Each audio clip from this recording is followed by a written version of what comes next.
Thank you for that considered introduction. I really appreciated it. I could tell that you'd, it's always, because it's always, when you send in a bio and then you hear it and it always sounds a bit weird, but I can tell you did that. So thank you. It always means more. So generally, I don't think I've ever stood at a podium, because it's sort of my thing to take the mic and prance around. But I'm just feeling like this call to stillness. So for the very first time, I'm going to stand at a podium, so it's rather a big deal. I love being in Manchester. I love being invited to read here. I instantly feel better, and I think it's much better than London, where I have travelled from today. So what I'm going to read for you, yes, I do a lot of things, but one of the things that is at the heart of my practice is these ideas of taking a creative idea and making it some kind of an experiment. So what I'm going to read to you today are two different versions of these. One is called The Bird Path, and it was published in Poetry Wales, and it came from this desire. So I used to walk my daughter to her primary school 20 minutes there and back every day, and I felt really put upon. It just felt like a slog, and I wasn't very well. And there was this beautiful little path, and it was, hedgerows and trees just right there. So I started focusing on the bird sounds, and they seemed to get me through this feeling. And so my daughter and I started calling it the bird path. And so I thought I'd honor the bird path. It begins with an epigraph, which is actually also written by me, which is something I do, which publishers find very strange. La soleil est dans ma cour, les oiseaux est dans ma cour, la lune est dans ma sein. Summer. The songs are coming from far off, through the vibration of the leaves. I cannot see you today, but you tell me you are there, in language I must try to understand. Autumn. Your innards lay opened out, the glory for all to see. Someone's search for your song took a violent turn. Even when silent, the bird has a song. I wait. Spring. Each morning, the trees have spread further outward towards summer. I hear many different songs, bouncing off the exuberance of the multitude of leaves. They have more places to hide now. I may never trace the bird from the call until winter returns and branches have no shelter. Winter, tree, each now they sit, perched atop, like jewel on crown, spike adorning, and each branch is a wish for spring. Absence of leaf is a silence, broken by their song of power, calling it back, chanting us towards greater sun strength, bones of nests emerging. This morning, the birds' mouths opening and shutting, yet no talk or song. What I love about the birds is that nothing can persuade them towards you. They see you and they dart, leaving you bereft and watching. Their careful movement, observing only their patterns, unless only one thing could let you in, if you learn their language and emit the frequency of the birds. Thank you.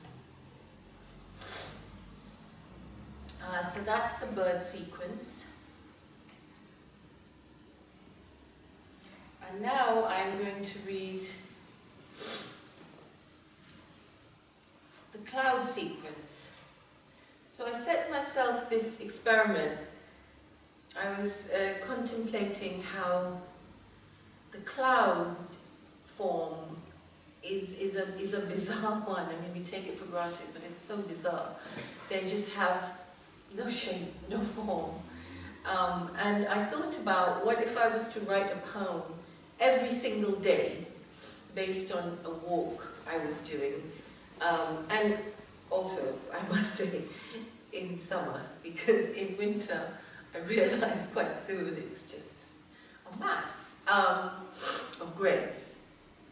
So here are some selections from these daily cloud poems, because I was interested in seeing, if I did that, what would emerge, really. A year in clouds. Friday, June 27. No colour, no identity, except what the light allows. Dull, soggy striations resembling nothing, or perhaps imagination illuminates if mind allows. Mine says nothing. Saturday, June 28th. Partitions of dark and lit. An inquiry. Today they grew from no semblance, no differential at dawn, to visible ardour at dusk. Sunday, June 29th. Compelled, I seek the clouds at twilight, fixing my sights, forgetting that their visible absence ensures a better view of the sky. Monday, June 30th. I did not see any clouds today. Therefore, there were no clouds. Tuesday, July 1st. A shift barely audible in perception, a form so faint, camouflaged as light, musical accompaniment, humming to a clear, brave stream. Wednesday, July 2nd.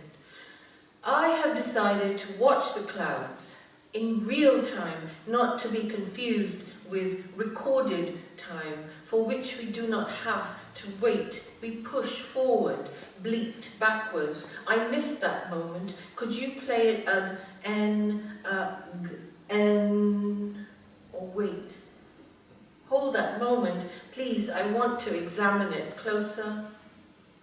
I say we can prolong the moment, remove line, ear planes, holding it in time. Pause, pause, pause, pause. If I don't watch the clouds in real time, which is time anyway, without movement through space, just I, a fixed point, am a point fixed. If I don't watch the clouds in real time, I will not see them transform and transform and transform. There is no such thing as a cloud, just a transformation axis within variable elements. If you shoot them, they shall not bleed, burn, or break. Thursday, July 3rd. One moment it's a heart, the next no longer one, but a floating mess. Friday, July 4th. What goes on behind the thickening panoply of cloud? What is it being hidden from sight? Is it a cooperation between sky space and cloud time? What is it the clouds are masquerading as?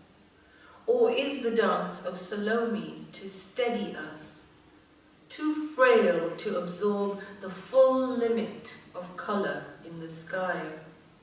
We stand facing each other, wordless, and I am uncertain who is moving slower. Saturday, July 5th. I am writing about clouds of the day before the day before. Memory clouds, clouds in retrospect. I took photographs, imagining I would write about them, but a cloud in retrospect is not cloud at all, just an after image. Sunday, July 6th.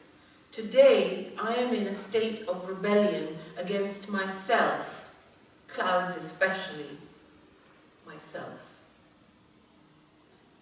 And the last one, Monday, July 7th. A shoaling miasma of veriform apparitions, scrolling like ticker tape, saying nothing. Thank you.